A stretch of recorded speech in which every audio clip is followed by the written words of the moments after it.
Mga job orders ang barangay Tangub, Bacolod City, ginareklamo ang pag-hold sang ilang sweldo. 5 ka mga kagawad sang barangay wala nagperma sang resolusyon nga sila ang masweldohan bangod sa ginapatihan madata nga ghost employee sa barangay. Yaring balita ngaton gintutukan.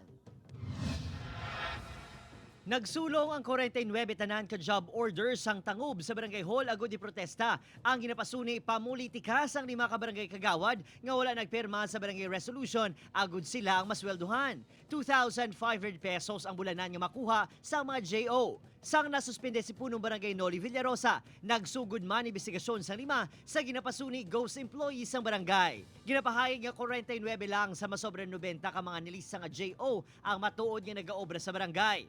Ang problema sa ilaya, kay isang wala, sang ari di sikap, wala na di sila, kay subong nga wala na sikap, ara silang do mga tuhaw. Tod ang sweldo na namon, sir.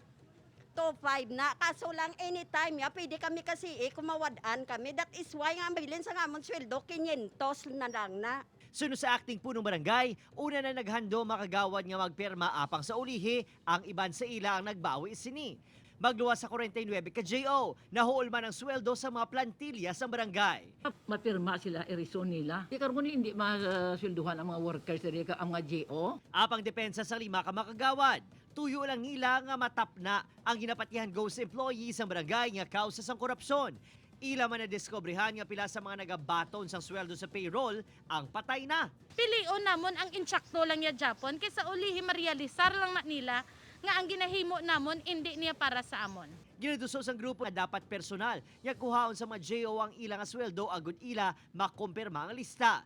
Dusuan yung treasurer, nga kwaon ang payroll, mapirma kami dayon. Kay kung may kopya lang kami subong, tapos na ning problema ta.